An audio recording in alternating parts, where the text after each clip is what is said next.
next presentation, which is being given by the Health in Our Hands team.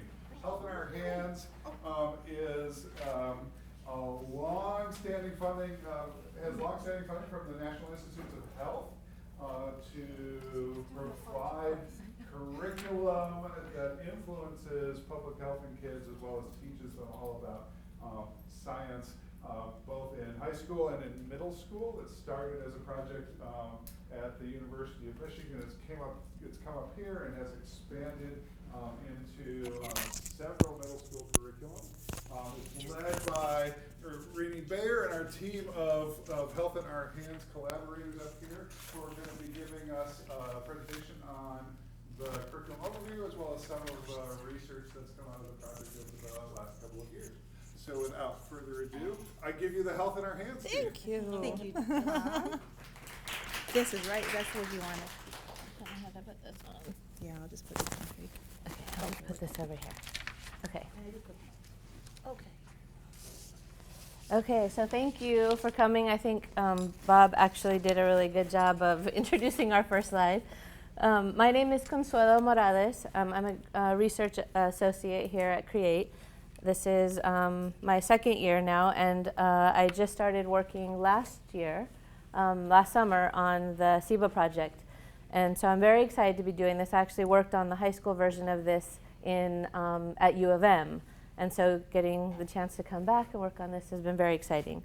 And as Bob said, we've got Idit, Adler here. Did you want to say anything? I'd love to say hi, everybody, and thank you all for coming. And this is very exciting because we're at the end of the grant, and it's kind of a nice summary for our work here. Renee, did you want to say anything? And I'm Renee, and I also worked with Consuelo on the first iteration of this grant, where we found out that students did well in high school, but they could really use more prior knowledge, and so we argued with National Institutes of Health to see that we would be able to give them more prior knowledge so they'd be more successful in the high school unit, and so that's how we got this grant and how I came here to create perspective.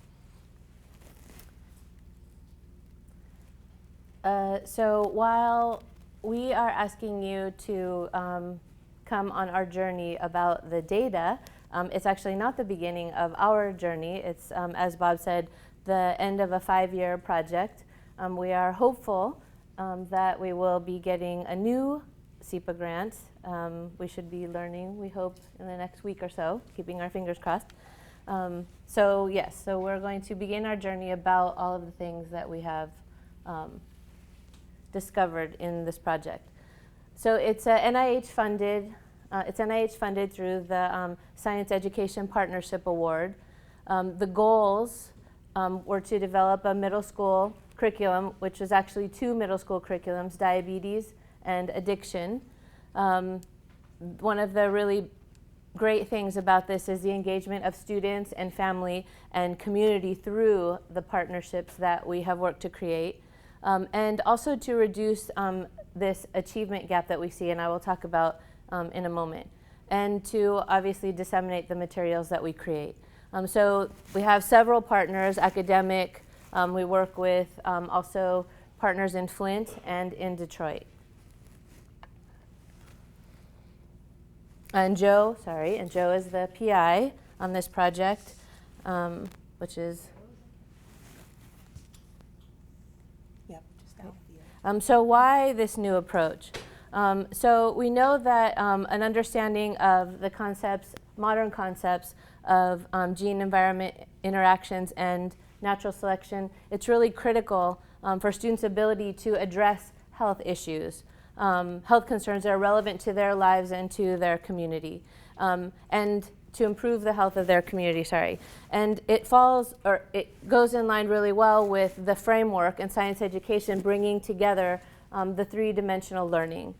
So trying to kind of marry these 2 ideas of gene-environment interaction and the importance of empowering students to be able to make health decisions, but within this idea of 3-dimensional learning. We also know from research that students have a poor understanding of core ideas in science, and this is one of the ways that we feel that we can support them to build better ideas about core ideas in science. We also know that there's a decline in students' interest in science, so how do we help avoid that? We think that part of that is our new approach, this curriculum. And also that students really find science irrelevant to their lives, and that's another important thing that we're trying to address through our curriculum.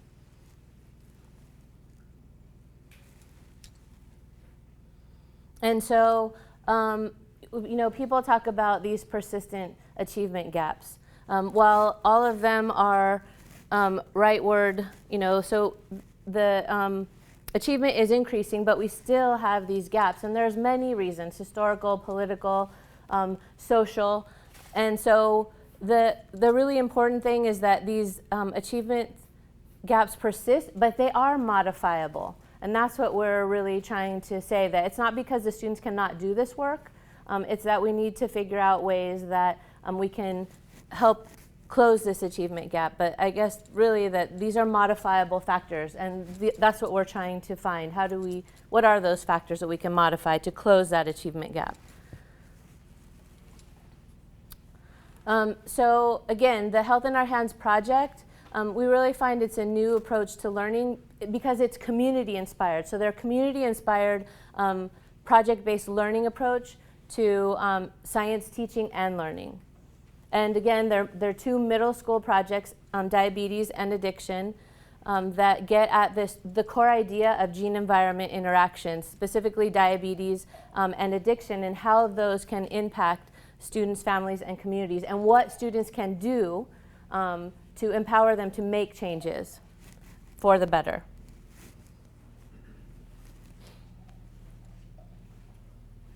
And so, wait, this is right. So these are the three areas. The three areas that we're going to be talking about: the curriculum development and pedagogical support, community engagement, and the school administration. And so I will hand it over to Idit. So I'll take this for the. While I'm walking around, I'll take. Okay. So as Consuelo said, our approach actually has three components to it, and there's something innovative in each of those three components, and we think, and also in the combinations of the three. So while the first one, which is the curriculum development and the pedagogical support that we provide to the teachers, that is the what, like what are we doing, what are we talking about, and what are we doing? And then the two other one, which is the collaboration and the working together with both the community and the school administrations, they also have an innovative part in it, and this is like how do we take this a step further into the schools. So the first thing I am going to talk about is actually the curriculum development and explain why or what are the innovative aspects of this curriculum. So everything today is divided into three. So we have three components, and within the curriculum we have three things that we focus on. The first one is, and I'll talk about each one of those separately. So the first one is that our curriculum is NGSS aligned. I'll talk about it in a second. The second one is that it follows the principles of project-based learning. And the third one is that we have a very big focus, especially during the last year that Consuelo came on teachers, PD, and extensive support, especially as we're looking of scaling up our efforts and disseminating it a bit wider. So I'll start with the NGSS. So the main standard that we're focusing in both units is this one for middle school, whatever, and then it's construct a scientific explanation based on evidence for how environmental and genetic factors influence the growth of organisms. So that's our main standard for both of the units, but as you know, it is not the only standard. So I'm not expecting you to read this, but I just wanted to show you the bundles of standards that we've incorporated in both of the units. Now, some of these, if you can see, some of them are unique to this unit here. Some of them are both in both units, and the reason for that is it's because we're taking instruction a little bit deeper each time. So while we touch on the same standards in both units, the second unit, which is actually the addiction unit, takes those standards and takes instruction a little bit deeper into the mostly in the science and the core ideas. So this is our alignment, and if you want to have this look at this later, then I can always talk about this in the questions and answers. So that's the NGSS alignment. The way we align our curriculum with NGSS is by using the principles of project-based learning. Now, by looking at everybody in the audience, I know that you guys are familiar, but we will show you the curriculum according to these principles, okay? So as you know, I guess, project-based learning is a comprehensive approach to classroom teaching and learning, and is designed to engage students in investigation of authentic problems. The reasons we're using PBL is because it's grounded in literature and engages learners over time. It uses theories of learning in its approaches, and it can be used for alignment of curriculum to NGSS. So I will go through the principles of project-based learning and show you how these principles are expressed in our curriculum, so you'll figure out what we're actually doing. So the first two principles of project-based learning is that students pursue solution to a meaningful question, and that they explore their question by participating in authentic situated inquiry to figure out why a phenomena occurs. So this is our first unit, which is diabetes. It's focused, so our core phenomena is diabetes. The students meet Monique, who's a teenager, their age, and she's suffering from type 2 diabetes. So that raises lots of questions. What's type 2 diabetes? First of all, what is diabetes? Is there type 1 and type 2? What does it mean to be the only one? She says she's the only one in her family. What does it mean to be the only? Why is she the only one in her family? What affects her diabetes? So all these questions are questions that students, with the guidance of the teacher, raise while they're looking at her video. And as you can see, the curriculum is structured around these sub-driving questions. So we have, why does Monique have diabetes? But then we have, how can we describe Monique's diabetes, which engages students in the understanding of the mechanism of diabetes, of glucose and pancreas and insulin and all that. How does Monique's family affect her diabetes, which is the genetic component? How does her environment and what she eats and whether she engages in sports, how does that affect her diabetes? So that's the environmental component. And then how do these two components, right, gene-environment interaction, so how do they play together and cause her to have type 2 diabetes? And then we have individual action, right? What can I do to reduce the risk of diabetes? What can we do for my community? What can I do or what can we do for our community to reduce diabetes? And then something about population over time. So what happens to our population over time? So you can see, if you go back to the principles, we have meaningful question that is divided into sub-driving questions. And through each of these learning sets, students figure out what's going on, what is happening. The second, and so just forgot to say something, the reason we chose diabetes is really important, but I will leave it to Renee to talk about this later, so she'll cycle back to why we chose diabetes. The second unit is about addiction. Again, why we chose addiction is actually really important, and I will just leave it to Renee to talk about that later. But it starts out with teenagers talking about vaping, which is actually a really big thing going on in the addiction field. And so kids start out by, why do we look for thrills? Why is it important to look for thrills? And then, why do we feel excited? So you kind of see that it's the same and different structure than the diabetes unit. We have the driving question, we have sub-driving questions, which tackle the phenomena from different perspectives. And then we have we talk about the reward pathway, we talk about natural selection, we talk about genes, environment, what happens when we change our environment, and then how can looking for thrills make me miserable, which is the question, what can I do, what can each of us do for their own to reduce our risk of addiction, and what can we do as a community to reduce the risk of addiction in our community. So it follows the same pathway. So summarizing it up, important questions would have something like that, meaningful questions, and we explore this by a situated inquiry. So, hold on, why don't I, okay, wait, it's just a little bit slower than me. Okay, so the third principle of project-based learning is that using learning technologies and other scaffolds to help students participate in the activities. So our curriculum has lots of technology in it. One of it is, so I'll just briefly go through the different technologies. The whole curriculum is actually disseminated to both teachers and students through something we call the roadmap, which is a visual representation of the unit, and it's developed in collaboration with U of M. So this is one thing, and we tackle each of these. If anything is interesting to you, we can go back and talk about this later.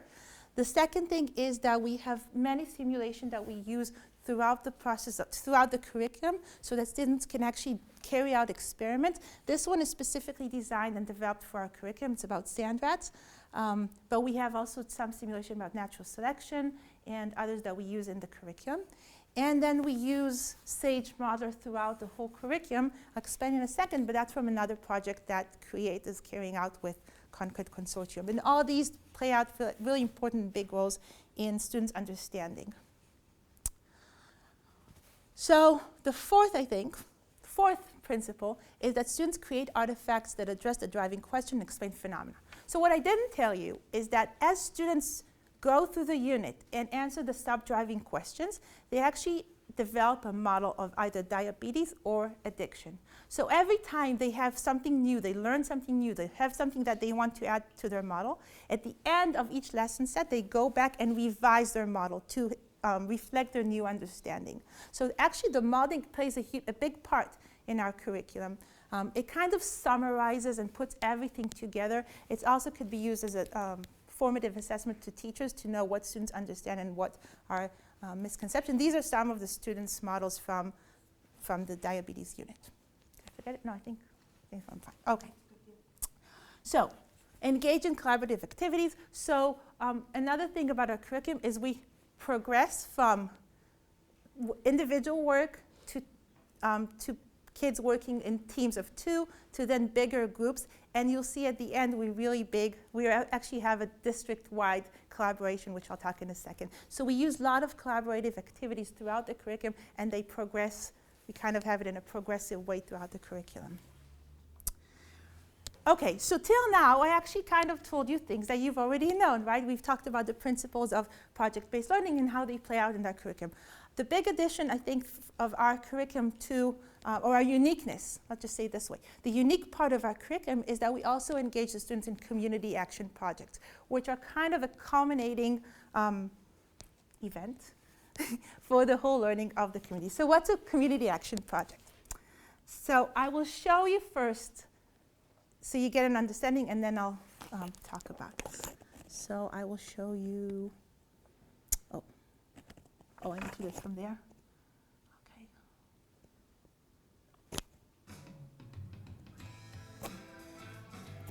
Oh, it's small on the screen. Never mind. What time? It's on this side.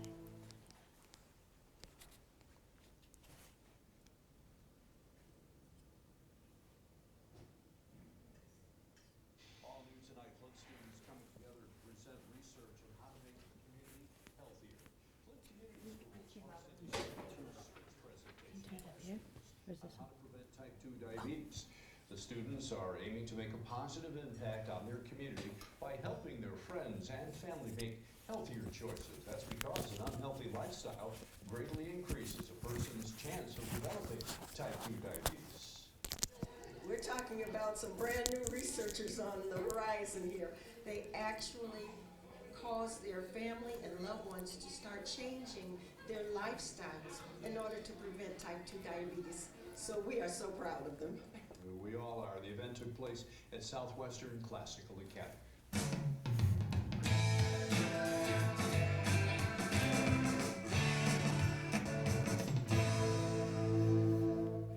Tell me about your project. Yeah, mine is T2's right here. Yes, come over. Okay, so first we was interviewing fifth grade classroom. We did a survey, a free survey. Okay. And like our data's right here. We did like most of most of the people, like we asked them, do you think about how healthy or unhealthy the food you eat for breakfast? Like we was asking them if they think about it. Right. Most of them said no, and so it was 0.5%. Yeah. Oh, it's because it's HDMI. The consequences of, yeah. Right, stuff like that. But you see, after we showed our slides and told them how they think about that. Is cool. They think about how they what they eat and how they eat it. See when it was $50, now it's more. It's more. So and this is just. Okay, I will.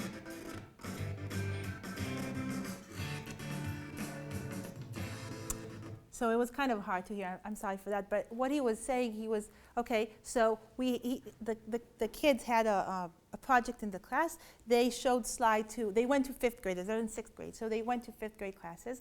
And they did something to raise their awareness to why do you have diabetes and how you can get it. And he's saying how you can get rid of it. And then it was 50, he says 1%, but it's 50-50. So before they had surveys for the kids, they asked them what do they know, and then, or are they interested in the consequences or something like that, and then it was 50, so it was 50-50. 50 said they were interested and 50 said they were not interested, 50%.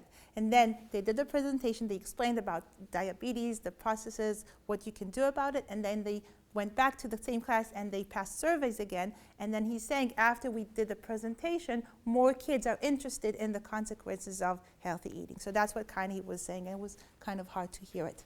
So this is one example of a kid showing or demonstrating their community projects. So the community projects are kind of a way for us to connect the society and the science, and we view it as in the middle because the kids use their scientific understanding of what they've learned in the class to create personal and connective social changes.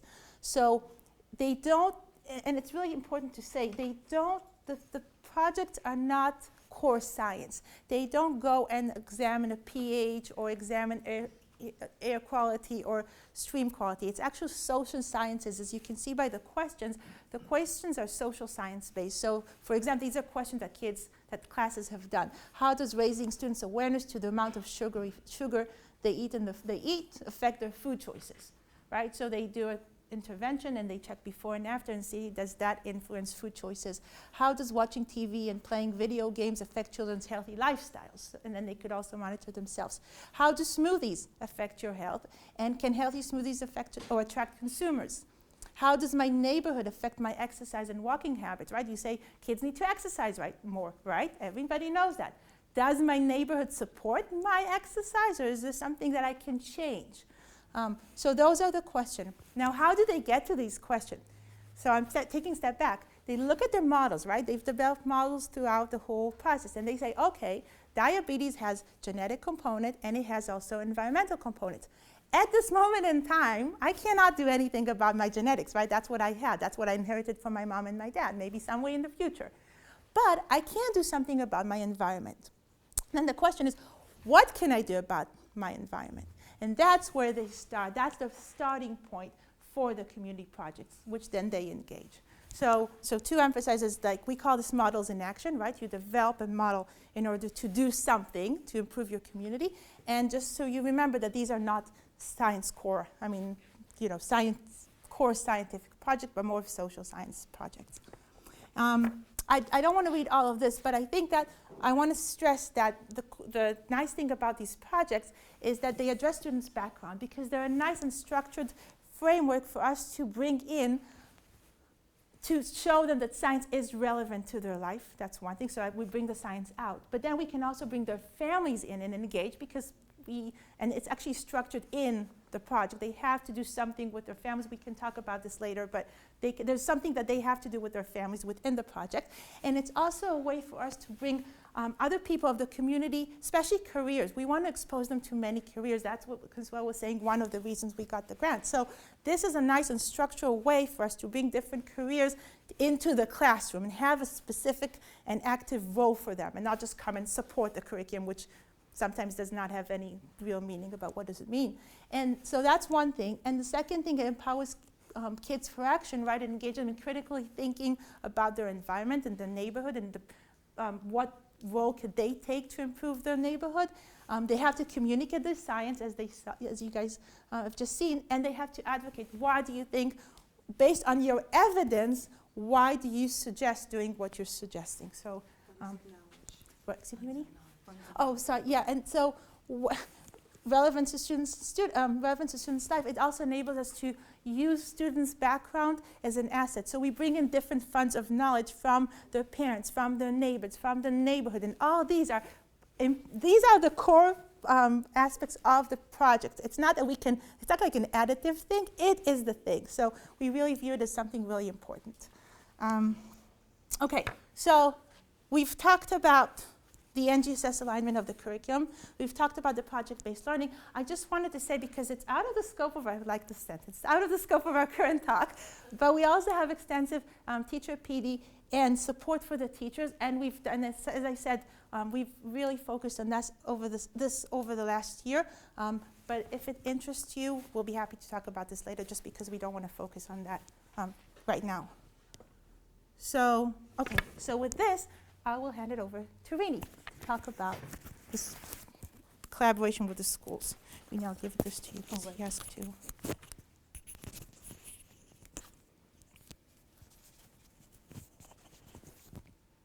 Yeah, we're good.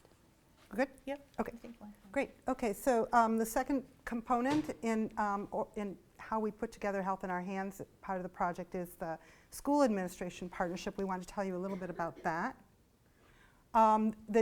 First of all, to think about why the district would want to be, this is the entire district, which is something that's kind of unique about this, is that the entire district of Flint was involved with our project. We were in all the classrooms. And why would they want to do that? One reason was because of their science students' scores. So for instance, here are the scores from MSTEP, from the statewide test from 15-16. And you can see in 4th grade, it's virtually almost 100% of the kids are not proficient. That line there is proficiency, so almost 100% are not proficient in science scores. It goes up a little bit in the 7th grade and 11th grade, but it's hard to know if it's significant or not. We know they've had a little more opportunity in the middle school to be exposed to science than they are in the elementary school, where the teachers avoid that a lot. So perhaps by high school they show a little bit more achievement, but it's hard to even know if how significant that is. So that's one reason why the district wanted to be involved with Health in Our Hands. And another is because after the state adopted the new Michigan science standards that are basically the next generation science standards, NGSS, another reason was to involve their teachers in teaching practices related to next generation science standards. And this would at least give them an opportunity to expose all of their 6th grade teachers to those teaching practices and support for them in the classroom and outside the classroom extensively. And then it's also important to identify not only your partner's agendas, but also the agenda that you have in common that keeps you working together. And and we found in common with our school administration partners that we wanted to improve teaching and learning in STEM disciplines for all the students, and also to reduce disparities in education and health in their classrooms. And for sustainability, we wanted to work together to have this be a sustained efforts in the classrooms.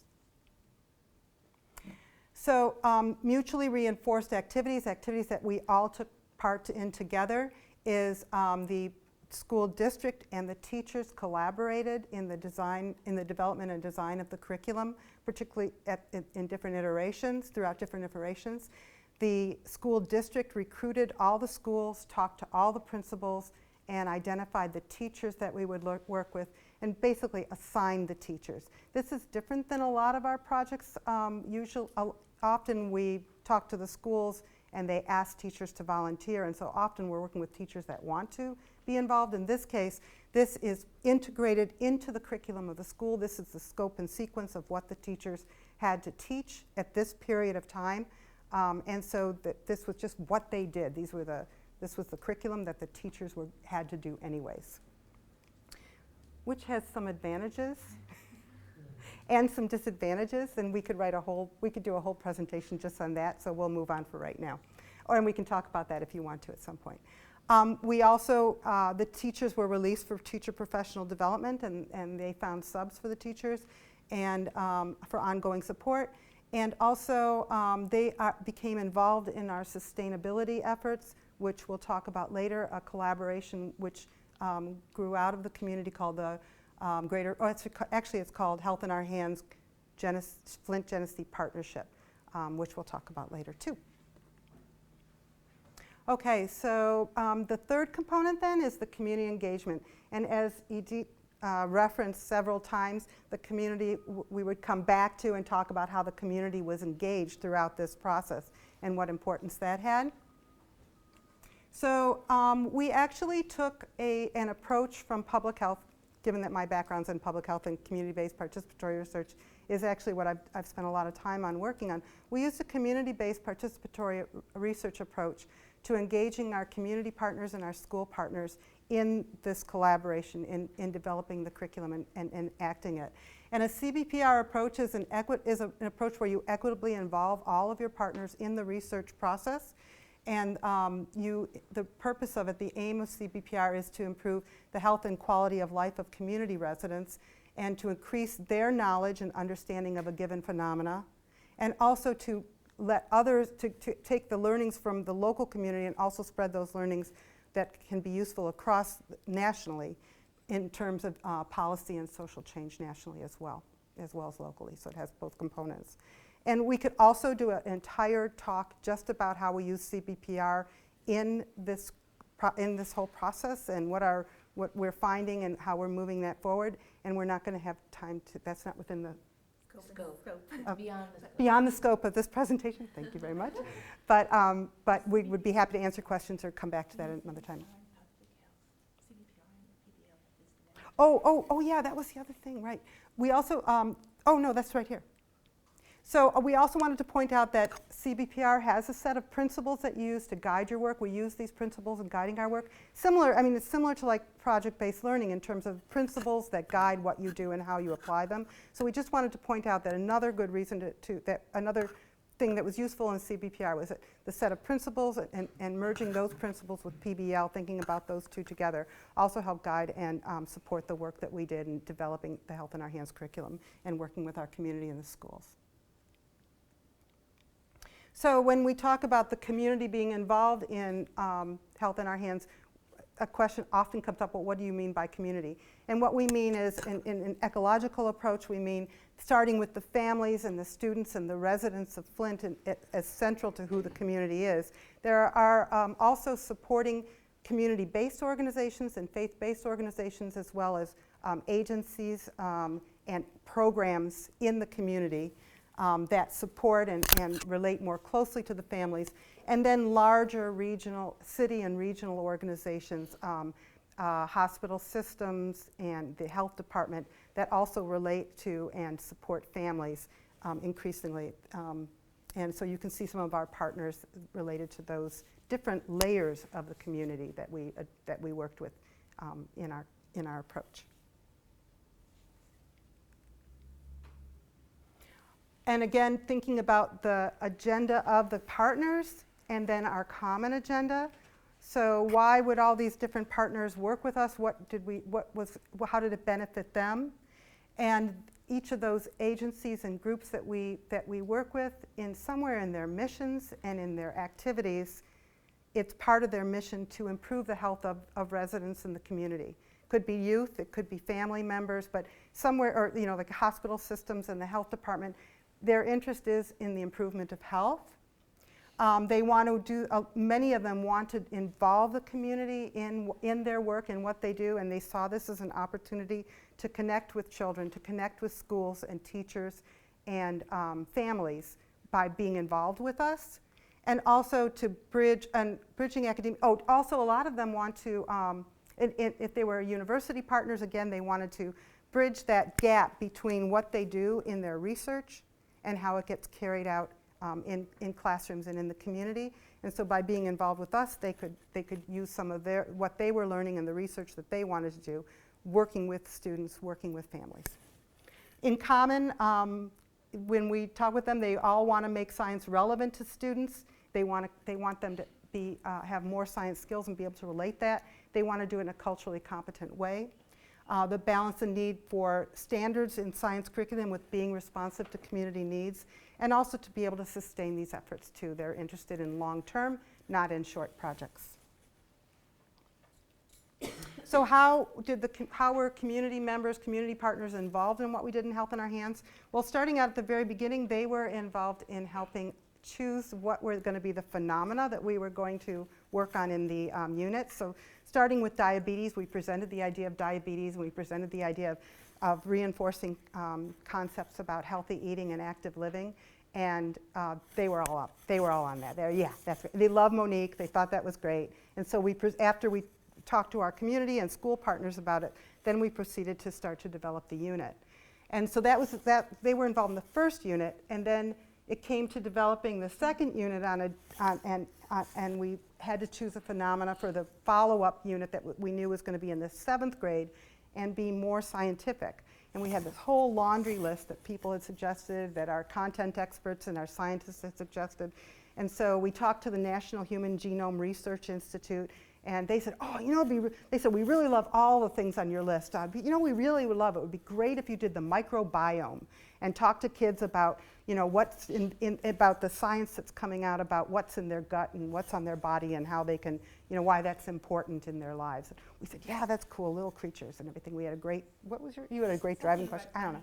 So then we came back to the community and we presented the laundry list and we talked about the microbiome, and that's what we wanted to do. And I still think it would have been really cool. And our community partner said, how are you going to interest kids in that? We're not interested in that. And they looked at the list and they said, addiction. We really like this one on addiction. We think that one would be, we think you should choose addiction, the science of addiction. So that next day, Idit just switched the whole thing and took out the microbiome and put in addiction, and we moved forward, and our community partners were really happy. So you can see that, it's really important to pick the right phenomenon, not only for the students and for the curriculum, but also something that will be important and of concern to the community, so that that relevance is what also brings them into wanting to be part of your efforts as well. Is there anything more in the story you wanted me to tell? Okay, so that was the first part. That's how they collaborated in the very beginning of the curriculum development, but we would come back periodically, and they would be involved in our activities and give us feedback, and based on their feedback, we would make changes as well. They also have, the community projects have proved to be something that everybody can get around. There's guidance in there to involve academic researchers or people in after-school programs, or people from like pharmacists and health systems or the health department being involved, or nutritionists in the community being involved in the projects, providing expert background for the students in the classroom. And then also they would come to the final event, the health summits, where the students would, those same people and many others would come, community members came too, and they were involved in hosting and participating in the final event in the Health Summit. And then many of those partners, again, have been involved in our sustainability efforts. In fact, after our final Health Summit, Idit showed the first one. She didn't show the second one. But after the second Health Summit, a group emerged, a community partnership has emerged called the Health in Our Hands Flint Genesee Partnership. Did you search this for me? Thank you. And so this group has come together. They meet monthly, and they're trying to figure out how they can continue to support the curriculum efforts and also sustain it over time. And they've developed a vision statement: youth empowered by science to improve health, advance careers, and promote community well-being. They were involved in our last Health Summit, the third Health Summit that happened in January, in 2 Health Summits actually, the last 2 Health Summits in January. And the main thing we wanted to see was whether they could really recruit judges, really recruit mini workshop leaders, and they were and be in the classrooms too. So we were just trying out those relationships.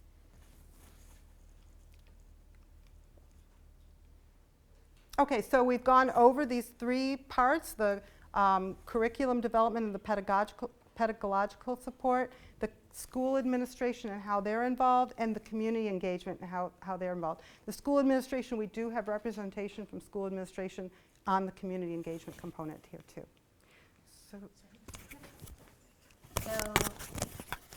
So it's a lot of really interesting information, but the question still always comes down to, sorry, I was looking. So what are students' learning outcomes? right? So it's really great. We have these really wonderful partnerships with the teachers, with the community. The students are super excited, but at the end of the day, we asked a really important question: how does that actually what does that do to their outcomes? As I talked before, we have this achievement gap. How do we close that gap? It's not because the students can't learn, it's because there's all kinds of other things going on. But what are ways that we can engage them in something that they feel they have agency? So something about their health. And how does that affect, or how can they use that to improve their community? But again, it comes back to outcomes. So we've collected a lot of data. We've used design-based research approach. So it's through the various iterations. So basically, the diabetes began in July 2015, and it's gone through various iterations.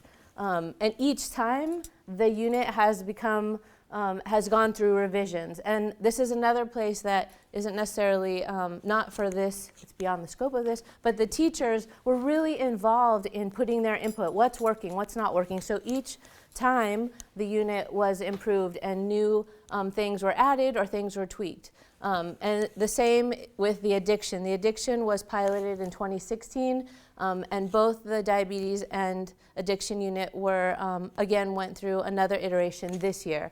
And we had a total of 20 teachers participate. Some were returning teachers, but 20 total teachers enacted both the diabetes, or total diabetes and addiction, and about 1,500 students participated within both units, the diabetes and the addiction. What was really interesting for me coming in is that some of the students who had done the diabetes were actually returning and doing the addiction unit with a new teacher. So they had seen kind of the ideas behind what we had done with addiction, and with diabetes, and we're seeing again, we're being participating in a unit now on addiction. So again, we've collected a lot of data. We're not going to talk about it now, but we want you to see that we have many data sources.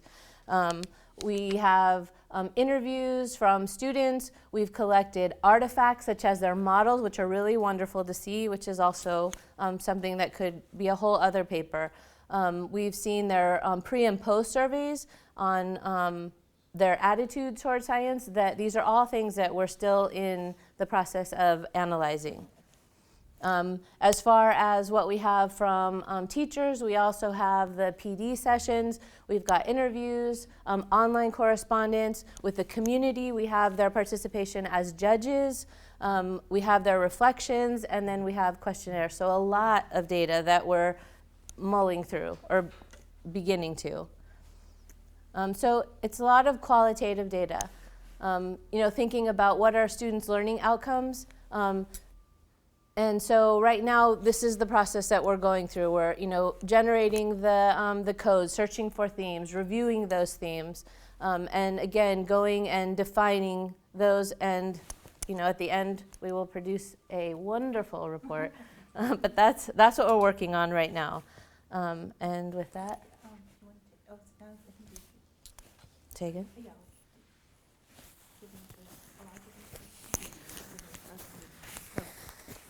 And then I'll tell them what they have to do. Okay. Yes. Okay, so this is my last part before you start doing and not just listening. So I just wanted to follow up with Consuelo saying, so this question here, we chose it. We're starting to work on it first because it's the most fundamental question. We have also questions about students' learning, their modeling, the integration of technology, which has been a huge thing because of both infrastructure. We have lots of, or had actually, many issues with infrastructure at schools, teachers' experience with technology integration, the practices, not just the practices, the 3D learning is a big issue, and how do you get all that? So we have lots of data. This is just a question for today and what we wanted you to, this is what we've started to work on and what we wanted to share with you today. So what I wanted to do now, I really hope that this would work because it's hard to hear the kids anyways, and I really hope it would work. We want to share with you 3 minutes, I think, or 2.5 minutes from 7th graders' final presentation. So these kids studied the addiction unit in their school, they did the whole process, and then they went on to a community action project, which was how does social media affect our feelings? That was their project. It's a seventh grader teacher, and this is the first time he did the project with the kids. So the whole class did the same, all of his classes did the same project, and they're reporting back in the summit. So as they're reporting back, judges, just like me or anybody else could be a judge, are going around and interviewing their students about their work, and they're giving them awards based on what they're saying, so which is kind of a celebration of their learning. So the kids are there just like in a conference, just like you would see in a conference, where like what you work and explain. So these kids are explaining to me what they've been studying. What I want you to do is try to listen to them and think that you are trying to figure out what are the learning outcomes. And when we talk about learning outcomes, I don't want to tell you too much because I want to hear your ideas, but anything that you think the students gained out of this experience, okay? And we, I think we also just wanted to say that this is from January, like last month. So this is just a short tape from there. We don't have it transcribed. We don't have the subtitles yet. on there. So it's kind of hard to hear. So we can just, share what you did here and you did. yeah, and I did cut their faces off, so you won't see their faces. The video has their faces. Actually, I just cut their faces so they can't be identified. I'm so sorry, but so it's kind of hard. Let's see if we can.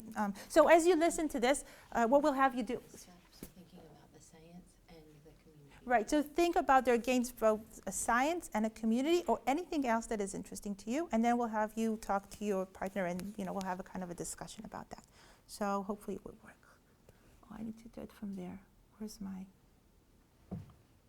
sorry.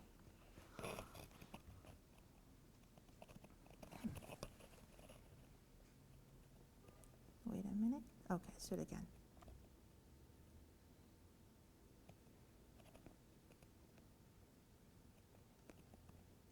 Oh, Avi, do you want to see why I'm not seeing my mouse on the screen? Oh, there it is.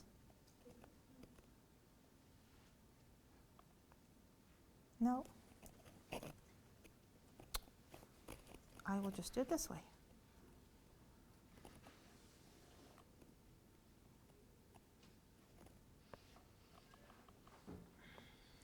Okay, sorry about that. Just do it this way. I don't know why it doesn't. Oh, it doesn't let me do it this way.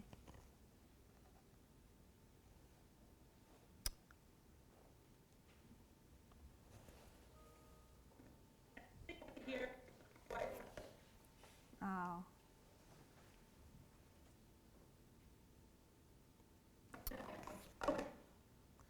Is there any way that I could, because I think it's something with the sound.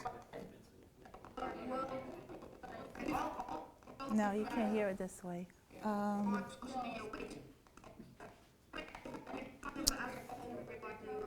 No, this is a problem because we're doing it through the internet, I guess. Bob, do you know? I would just, if you have the video on your regular computer, I would do that instead of doing it through PowerPoint. Yeah, and just put it here, okay.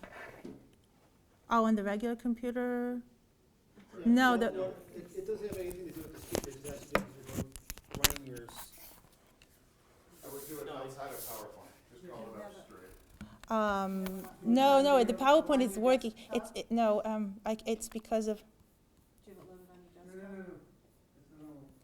I won't move. No, it's on the.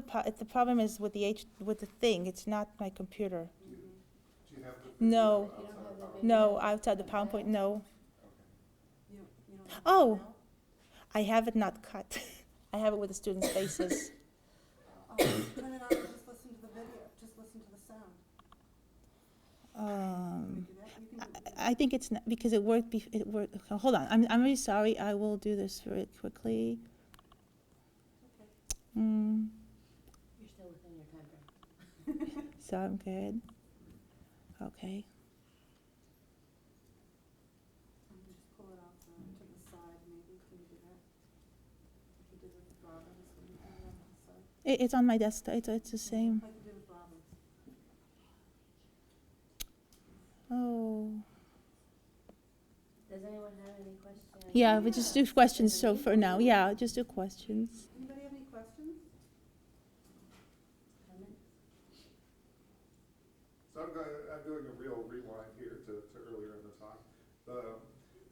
students are engaged in these community action projects, right, that seem to, the focus of them wasn't on scientific research so much as it was on the students researching a community intervention or attempting a social engineering task, right, in some cases. What kinds of scaffolds and supports in the curriculum did you have to help students with that social science and engineering task, as opposed to, because that's not part of the NGSS pieces, right? So what kinds of things did you do to support students in engaging in that work? So I'll answer and then we'll try it again. So do you want me to answer? Okay, so actually in my PhD, students carried out environmental projects, which were exactly the same thing. And so my work was, I've done it for 4 years with students. So we have, actually it's more of this, I think, if I'm reading the question correctly, it's more of scaffolds for the teachers. Because how do they guide the students through something which is different? And it's also cool because in the 6th grade, actually our teachers, because our 6th grade teachers are in elementary schools, they're not necessarily science teachers. They're actually social science, social studies teachers, or English teachers.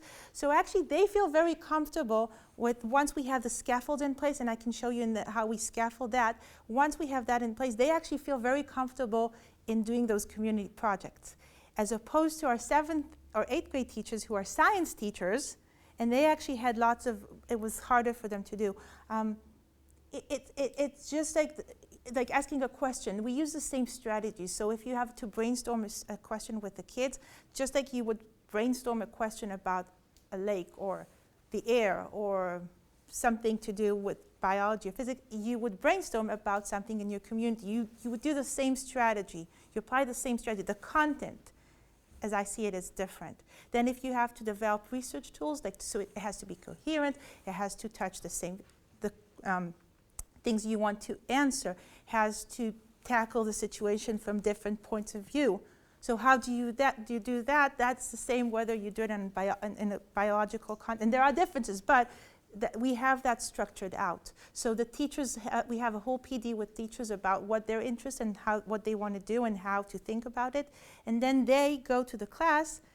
Ideally, it would be totally open, and the kids would bring out all the ideas, but it's not necessarily, so that you could have it more guided for the teachers or more scaffolded for the students, because it's hard for teachers to carry it out. If that answers the question, I'm not sure. Also all the practices too, because I mean, it was interesting that they used planning and carrying out investigations, analyzing their data, graphing their data, and Communicating. interpreting it, developing an explanation about that question.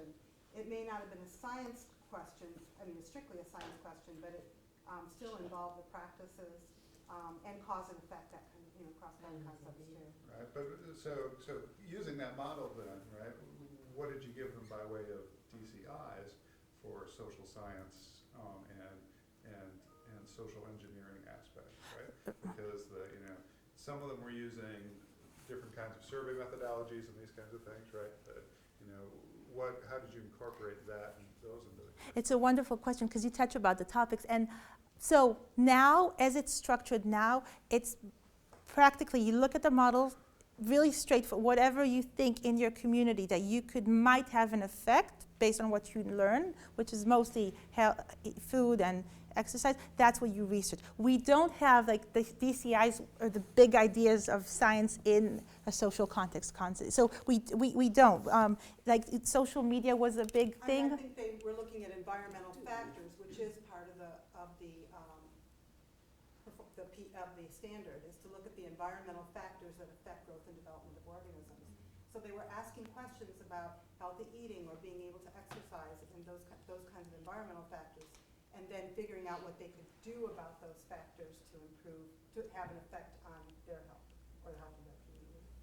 I think you could also give them, because you see, we wanted them to look for something in the communities. Many of their questions actually are in schools, environment, and raising awareness, because those are usually the easiest things to do also in school settings. And then if that would have a different effect than actually going and doing something like urban planning, which is something that one of the projects, I don't know, but that would be, we don't structure currently we have just look for something in the environment that could affect diabetes or addiction. Okay, well, we can come Yeah, back let's to just it. come back to later. Let's see if it works, because I have it on the, now on the desktop. Yeah, I think it's a problem with the, but let's just see. I'm sorry, okay, I'll. I'm part of the curriculum. Sorry. That's a question, I didn't know if you were really taking, are you taking questions? Oh, if you, yeah, let's just, yeah, whatever you. Oh, well, my first comment is I've always been really impressed with this project. And in listening to this presentation, I really like from the public health perspective how you're integrating social determinants of health in understanding, how to treat type 2 diabetes. I guess from a research perspective, from a science ed perspective, and I think this goes along a little bit with what Bob was saying, but I left for a few minutes, is how are you, like from a broad sort of point of view, how are you measuring students' understanding of the importance of the social determinants of health in treating type 2 diabetes? Do you have a research agenda for that? And I also, I want to make an additional comment. I hear your responses, and I want to encourage you to stop saying that this is not truly science, because it is, especially when you're integrating the community and students' understanding and that sort of thing, or maybe I got that a little bit wrong. And there are plenty of NGSS, if we're thinking about the standards, that you could use Within. to sort of give you rationale on your project. So I want to sort of stray Sure. away from that. Like, I want to encourage you to stray away from thinking like this isn't truly science. It is. So can we focus on, how are we trying to measure students' understanding of these social determinants of health? Right. Especially understanding like, there are these biological components, of course, they can't help. So what are they doing with their community and understanding their community in terms of access to education, access to different foods, that sort of thing, and how they can, like, sort of treat type 2 diabetes, I don't know. Right.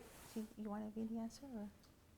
No, you can go ahead and I'll piggyback. Yeah, so I think that's a really, I think those are really good points, Phyllis, and, thank you. Yeah, I think those are really good points, Phyllis, about the larger community and how that connects with it.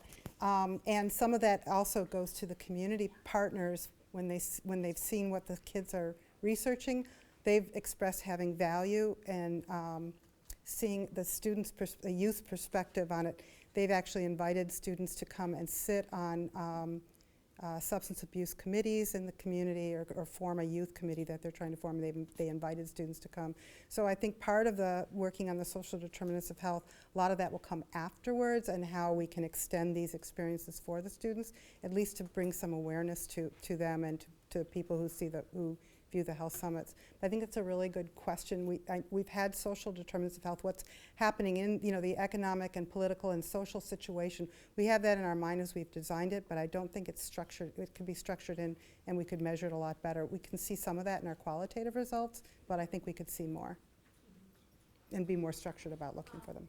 So you're saying, I'm sorry, you need to structure it more, so you don't at this particular time have a theoretical framework that you're using to sort of understand Social determinants of health. I don't think so. I think I think we've considered it, but we haven't structured it as a framework yet. Yeah, it's a good point. I appreciate it. Yeah, actually, I'll be happy. That's why we're taping this. No, yeah, actually, I feel if we can talk about this more later, that'd Yeah. be wonderful. And then Yeah. if you have any ideas, it's still, Yeah, I'd like to hopefully we get the next grant, like and to then we have a- can. Yes. we Actually, really that can- really does feed into our next grant even better.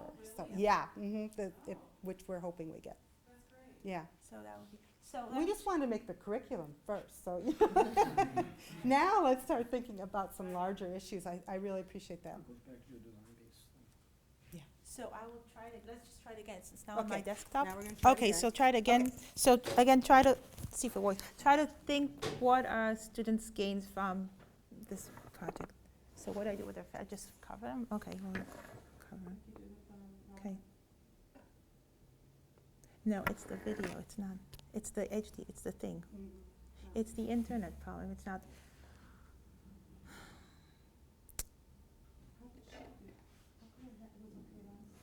Because it was with the cord and there's something wrong with the cord. You know what, I will just do it this way, because we're not many. How do I disconnect myself for a second from the HDMI? How do I disconnect, not the how do I disconnect from this thing? Huh? Off? Okay, let's just do it this way. Just for 1 second, and then I hope you can hear it from my computer.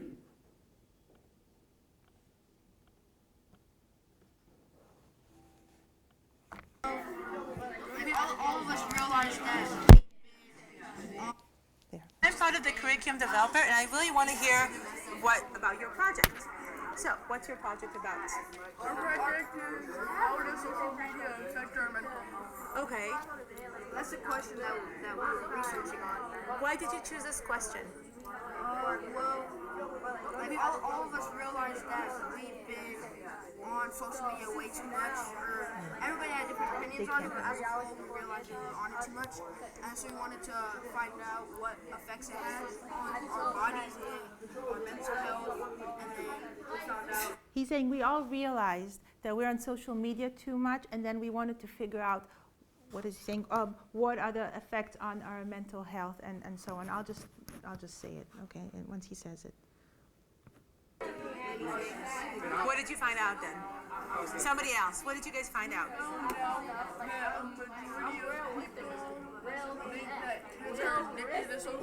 So he's actually reading. What happens now? He's actually reading it out from the poster, and he's saying we found out that people think, because they did surveys, people think that kids are addicted to social media.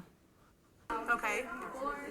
What does it mean to become addicted? What does it mean to become addicted? What's it? I mean, I use social media too. Like, how am I addicted, or how do I know if I'm addicted? It's like if you're staying on it too long, like for long periods of time, if you're up all night looking up videos and stuff, that means you're kind of addicted. So he's explaining if if you're on social media all the time and you listen to it all the time, and you wake up and you in the middle of the night, so that means you're addicted. Okay. Now I'm trying to understand when I'm asking, does he connect what we've learned? Is he able to articulate what he's learned in the science about the reward pathway? That's what I'm trying. And then just try to listen if there's somebody telling him something from the side. You won't be able to. How long a day did you look for how long a day are kids on social media?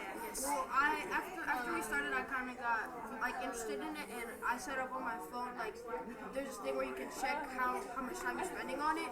So he's saying after we started about it, I got interested in it, and then I set up on my phone this app that can, I said in my words, can monitor how long I am staying on the social media. So that's out his.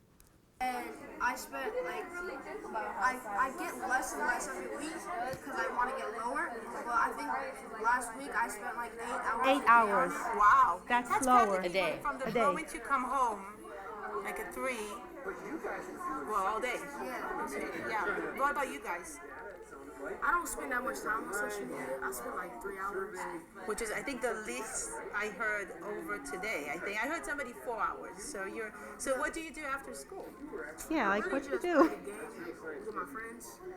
And do you think that has the same effect on our brain? Is it the same? So I said the brain, and then I went back and said, wait, I want to see if they get. So now try to listen what somebody's telling them from the side, and I don't know if you'll be able to hear it. I mean, you enjoy playing with your friends? Yes. Is it the same system involved? Kind of. What do you mean, kind of? It's if you're playing. So I'm asking, is it the same system, right? Because I know what they've studied, and then he says kind of. He didn't make this connection. So the other kid from the back to health is saying, tell her about the dopamine. Oh yeah, say if you're playing a video game and you get a win in the game or something, dopamine will. What's dopamine? I know, but. So he's saying it's like if you play a game and then dopamine, and then what's dopamine, okay? So.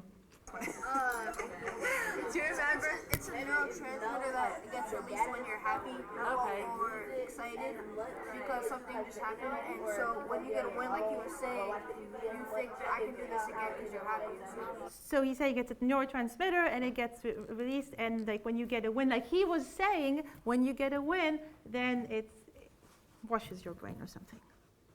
That's what happens. Is that what happens to me when I'm on social media as well? And you get likes and stuff. When you get likes and Yeah, stuff? I I see my kid. He's like, oh, I've got 30 likes. Oh, I've got 45 likes. Oh, I've got 100 likes. And yeah, that's a, yep. So why isn't it just good? I mean, if I get dopamine, just like you said, and I'm really happy, why is social media bad? Yeah, the other question is, why are drugs, I mean, we asked, this is just one video, but like, okay, so let's just do drugs. It gets us happy. We're high. Let's just do drugs. Yeah, right? So what's the problem? Be a bad thing. Because at a point, it can kind of be like a drug, because you're so addicted to it. That's what you'll rather be on, rather than spend time with your family and your Or friends. play games or sports, anything. Yeah, like he said, you could. Like he said. Like you could, if they use like social abilities, because you get so used to everybody liking your. So I think I'll stop it here. That's all. So, and there, I'll stop it here. No, I won't say what I think. I'll stop it here. And I want you to turn to each other and then just think, what if I were to ask, if we were asking what are the learning outcomes, what do students gain? What are like main things that students gain out of this engagement in the curriculum? What are some of the things that you picked up? And this is just one example, of course, I know, but yep. So we'll give like 2 minutes. 2 minutes. 2 minutes.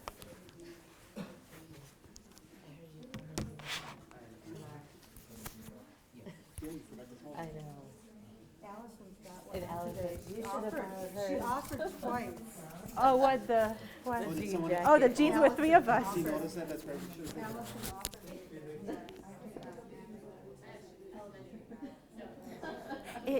But now I'm thinking, see, it's because she was using probably the cord, and then we couldn't do it with the cord, so I'm using the internet, and then the internet, it doesn't work. It's gotta be cord.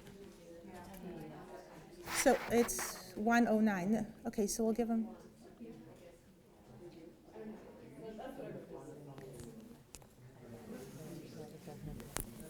Wait, I just don't really notice the tongue tied. At the what? Tongue tied. Yeah. I think you did great No, considering all wait. the prep we did. Oh, yeah,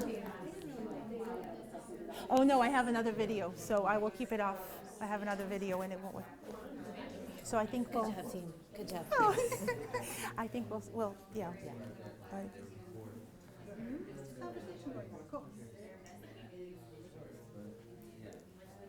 It's 1:10. I'll give him 1 more minute or so.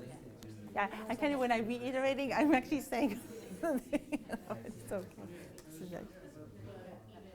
Okay, I think. No, go ahead. I think it's good.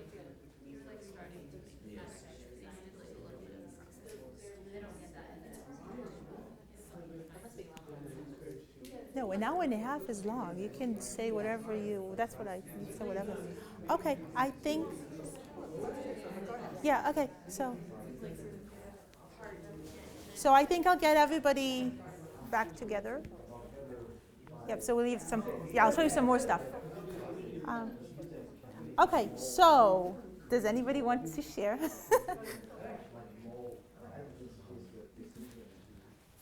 Guys, if you want, I'm sorry, I'll give you more opportunities, I promise. Does anybody want to share like something they picked up on the? It was hard. It was hard, I'm sorry, yeah, it just doesn't work. In future iterations, we will have subtitles. Subtitles. Yep.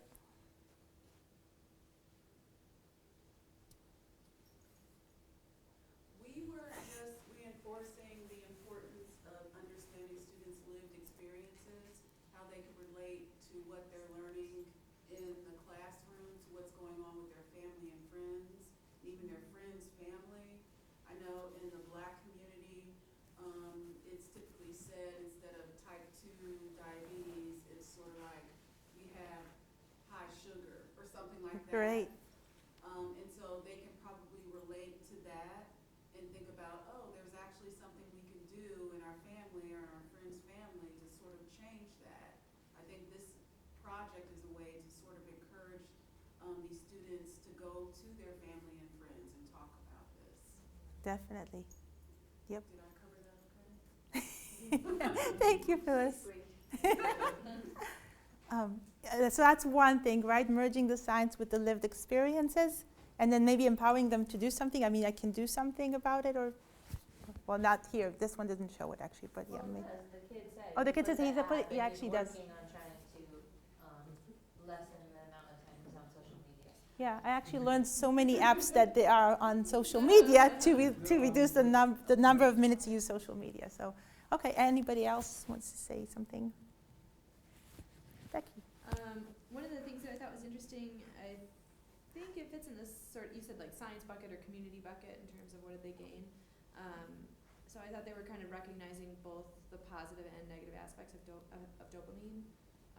Like what is it, like it makes you feel happy, but then it also like this repeated sort of behavior can be detrimental to other parts of your life. And it's really interesting because one of the things that they cover is natural selection, because looking for thrills is something that is crucial for our survival, and then that's what they learn. But actually this video doesn't show it, but I was trying to understand if that comes out in the conversation. So I asked them things like, do we need this? So why do we have this? And actually that didn't go through as much. You don't see it here, right? But that like tying natural selection and being able to talk to me about natural selection. I mean, I know if you give them a rabbit inside a field, they might be able to do this because that's the simulation they used or something. But and they understood the relation in the class, but then it didn't come up naturally in their discussion. So that was something that we need to put more emphasis on, how to tie and like make those explicit connection between what you learn and then how does that play around in your. And I think natural selection is a complex thing, and then it was complex even more to tie it back to, because I asked the kid, so why do we have it was like cycling back. It wasn't like a really nice explanation of why. So that's one. Thank you. Any others? Somebody noticed? Should I say one more thing, or just go to the? I just want to say one more thing. Most of the classes, and I don't know how much you saw this. Well, it did. They were collaborating really nicely and building upon one's explanation, and also they were just like experts, right? They're experts in the field. So we all come and we all have. So I'm from the curriculum development, and this person is from public health, and this one is from the other. We're all from different, and they are experts. They're in the focus, and they're explaining to us what happened and like what can you do about it. So that was one thing. And collaboration, kids, or at least the teachers we've talked to, don't collaborate so much in their classes. So so for them to be able to collaborate in a group and like build upon each other's, like he was saying, so that was another thing that pointed out really nicely here. I'll show you some. Okay, so this again will be kind of hard to hear. This is a teacher. I'll give you 1 minute from what a teacher is saying. So we have different perspective. Oh, kind of hard. Okay. So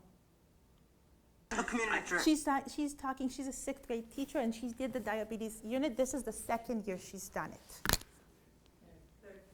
Oh, this is the. No, 2nd. Oh, she's done it 3rd year, but this interview is from the 2nd, right? Yeah, Robin's done for 3. Okay. Yes, and so what did he say about? He was impressed with how they could talk to strangers and defend their work. Argumentation. So we were asking her, she's saying somebody came from the school with the class, and what did he notice? And now this is what she's saying. So he was amazed by how they could stand up for what they've researched. Yeah, it's another practice, and argumentation. Right, and they really, like my Arterion's my rough and tumble sports kid, okay? And to listen to him I didn't think he would. I thought he would sit back and kind of let Willie take the lead with him. So there are 2 students, and one is a kind of a sports kid, and the other one is more into, so she was sure they would come, and he would let the other one talk. Best buds. And Arterion jumped right in and he got the most excited every time he was handing an award. We see, we got another one of these, look, we got another one of these, look, we got another one of these. And so, in a sense, that's why one of our projects, we're gonna hang kind of our data up here on this. I'm gonna, don't worry, everything will come back after Christmas. You need the data. Well, what we'll probably do, we should go take pictures on January 3rd. And then 4th we start to bring them back. It's not It was one of those, I mean, they were so exciting, and I've laminated all their awards so that we're gonna hang So them. they're, I don't want to say that. Because everybody saw it. We only have one that's not signed, but they all have their signature with who. The judges took it seriously, and they really signed it, and it's written there who they are and from which organization they are. Right, which I thought then gave more meaning to here's this person that you've talked to from this Oh, that's organization. cool. Yeah, she's saying that gave more meaning. Here's the person that you've talked to from this and this organization. So, okay, so I'll give you like 2 minutes again, or 2 minutes? Yeah, 2 minutes if you've seen anything, 1 minute to talk to each other and see if you've seen anything else, and then we'll get together again. Yep, oh, you want to say something? Yeah, no, I mean, thinking about the science and the community bucket, or just in how the teacher was talking about the students, if you could hear it very well. If there's anything, or you know what, we'll just say if anything, do you have anything else to add to what we've already said about? Your presentation is almost done. Yeah. I feel like that is kind of, I understand that you want to have feedback from us, but we do need more understanding what is your research goal, and then I used to kind of there's a curriculum development body, so what do you really want to, if someone asks, oh, your project is successfully done, and then what you want, so if someone asks you, what you want to, evidence, what kind of evidence you are going to provide to someone asks. Joe? So related to what Madam Sue said, Consuelo said twice we're trying to reduce the achievement gap. And so the goal all around seems like you're gonna come and talk to us about how you're reducing the achievement gap. And we didn't get any of that, right? So you set us up, I think this is what Madam Sue's getting to, you set us up that you're reducing the achievement gap. You probably are, but you didn't present any, so for me too, I would be curious on what evidence have you collected that shows that you're doing that? Yeah. Or at least we are going to, we have this kind of plan to gather the evidence that someone asks, blah, blah, blah, and here is that. Right. So we didn't see yet. Oh, so this is long. Okay, so for this specifically, we want to know, just like we're going over the evidence now, yeah, I've got some of them, but we're still in the process, so these will probably still change. But what we're doing at this moment with this specific question is we just want to see what did the students gain from such a structure that puts together the community inspired within project-based learning. And so with two ways, one within the curriculum with a community action project. Yes, Joe? Or No, go ahead. and then the other is through the structure that they're involved throughout the process. And so so that's the question. So we are going through all this data and we're trying to collect evidence based on, from students' perspective, from teachers' perspective, from their outcomes, and analyze what are the themes or what are the main ideas, what are the main achievements, and not necessarily restricted to scientific achievements on standard testing. That's what I wanted to say.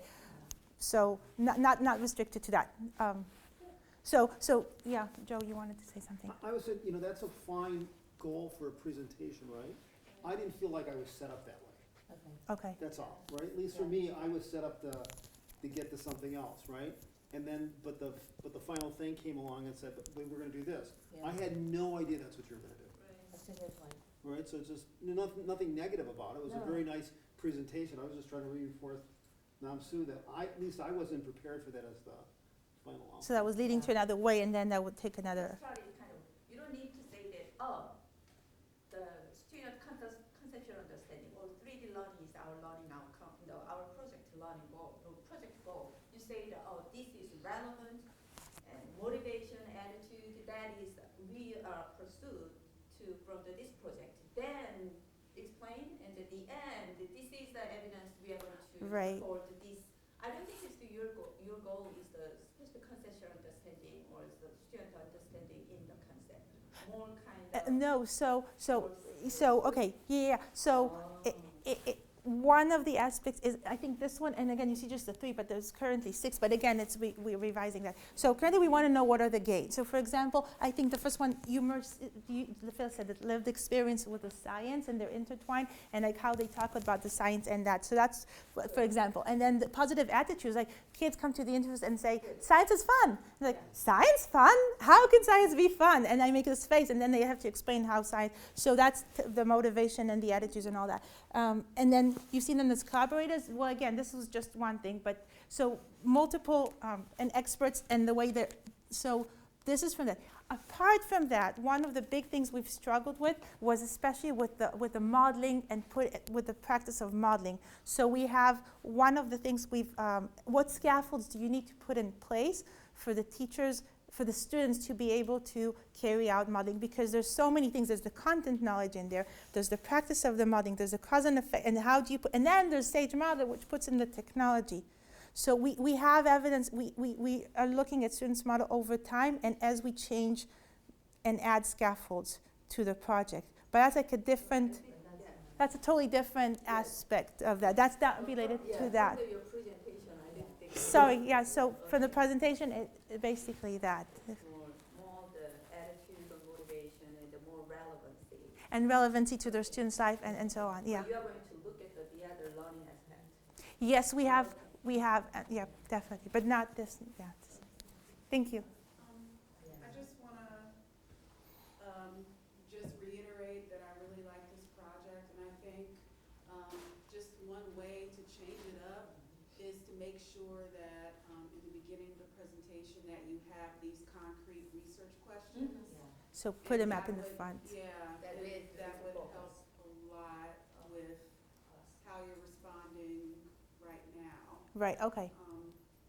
At least if not for like broad research questions, and that would, because I think we know implicitly, just put that in the beginning slides, and I think that would help address some of these issues. So like the broad research question and the specific one for the presentation, that would help you focus where we're going. Our question is going to be this way. No. Our question, our focus is here, so you have to repeat it that way, and then we don't want to. We have it on, and we have it on tape, so. Along those lines, right, it seemed like the evidence that you were presenting, right, spoke most cogently to the NIH's goal, which is changing the behaviors of people in the community in ways that are health-centered, right? Right. You seem to have, and that was never earlier on, right? You talked about the NGSS kind of outcomes, right? And you didn't present anything on NGSS outcomes. The strongest evidence you had was for what I think are NIH's goals, which is, how do you help a community to really build and change the way they view health choices, right, in light of these other things. That seemed your strongest body of evidence. Wait, again, Bob, how the community changed their, or? Well, because what they're really doing, right, those kids, in terms of the video, right, we're really talking about deep issues with addiction, and we're demonstrating repeatedly, hey, I'm trying to cut down on my amount of use and these sorts of things that, to me, if I'm an NIH funder, I'm going, yes! Right? Because this is changing behaviors, not within themselves, right, but also within their community in sort of mutually reinforcing ways. And that struck me as being the big story here, right? That these are the things that we're really changing community choices based on their understanding of the science, right, in ways that are meaningful and substantive. Right, yeah, I agree. And it's not, you really weren't focused on NGSS outcomes in this talk, you were focused on that, and that's the big story, right? And I would For this talk, yeah. I would make that the big story. It's really good point. Yep. I'm going to push back a little bit on a different one, though, and that's that this science is fun thing, right? Because I think there's a danger there, right? And it becomes a little bit the pedagogy of poverty, right? That we're willing to accept in urban schools an outcome of, yes, science is fun, right? Without kind of pushing harder to, yeah, science is deeply engaging and interesting, and we've got this set of skills that we've developed during the class. And you can show learning outcomes. And Right. If you can show learning outcomes, it's okay, but without showing learning outcomes. Right. And I agree. I want to say that our first decision was we're not lowering the bar. So when they say science is fun, it's actually, I think, right, they wouldn't say engaging. They say fun. Then you ask them, like, you have been working so hard, and the teachers have been working so hard. It's not that you come and you dance, whatever, you just do something, and you really learned science, and they struggled with lots of things on the way. So maybe the way for us, I agree with the way for us to communicate that. Well, the kid said it's fun, but we know when he says fun, it's not. We didn't lower the bar. They are learning just like NGSS with. Right. So I think I would try to communicate present that. those in parallel in the way that Joe describes, right? Because that helps obviate that criticism, right? That it's not just fun. Yeah. Right, No, I you're mean, just doing engagement, right? Yeah. Because we've all seen this, right? You know, it's happy, it's exciting, we've got the demo going and everybody goes, ah, right? But the actual learning isn't taking place, right? Right. Yeah, and that's not true, definitely, because it's a really rigorous unit. Both of them are really rigorous units. It's with a lot of, the NGSS ideas and this idea of bringing, the 3 dimensions together. And so, yeah, we definitely do not want to give off the idea that they're doing these really fun things. They really are, engaged deeply in the science. I think the question comes then, and what Idit said is, how do we then get them to talk more about that as they're talking about all of the great things that they're seeing, how they could improve their health or their community. So I think we need to work more on how we get them to talk more deeply about the science in conjunction with or as they're explaining their social action research. I think that's one way to get away from, it's just really fun. Well, fun, engaging, but we want them to be able to talk about all the stuff that they have learned. Because through their But I models. wasn't really talking about the students here so much as your As presentation. the way we say yeah, it, okay. like communicate it, not as Okay. right. Yeah. So I would try to combine those things so that you're telling that piece of the story. Yeah, that's a really good point. And if you're gonna pose this as more of student engagement, make sure that you have the measurement tools to assess that, so you can present that as evidence as well. Right. And then, So, that's all I'm gonna say. But it is a great project. I mean, all that said, right? No, it's We're all great. here as friends. Yeah, It is a yeah. wonderful project, and anybody that was at the open house or the the summit. saw all the excitement, the wonderfulness. None of this was said in scholars can't, academics can't avoid. They can't praise; they have to criticize as well. No, but But it's really helpful because we want to be able to present it to our fellow researchers in a way that you're seeing all of the really cool things that we're doing and the student excitement and their learning. So it's really helpful. And not lowering the bar, which I Right. think is really important, because that was the first. We could keep going with Yeah, all of you, well- but it is after 1:30. We're sorry. More of your time I know is what happened. available. Thank you so much for Let's coming. allow people to leave if they need to, and we'd like to talk more to anybody who can stay. Thank you. Thank you. Thank you to all our Aw. presenters. You get the official Create gift. No. Excellent. Our next one is, our Oh. next seminar is Next week. next week, Wednesday. Whoa. In this This spot. is a cool one. What is it? A USB external drive. External drive. Holy cow. This is so cool. To measure the student modeling. We are Over time. over time. Because we have the Sage Mama over time. Yes. What we are doing. So anybody who's got a blue shirt, jacket on, are the curriculum researchers. I'm the project manager. But she has a lot of work. Oh my goodness, please, Renee. No. Classes, She wants no. the rubric. I Yeah. just wanted her to make sure. We have our project also, we have to do measuring student with the other field. I want to see that what kind of aspect you are going to measure. Right. Yeah, let's ask Idit about that.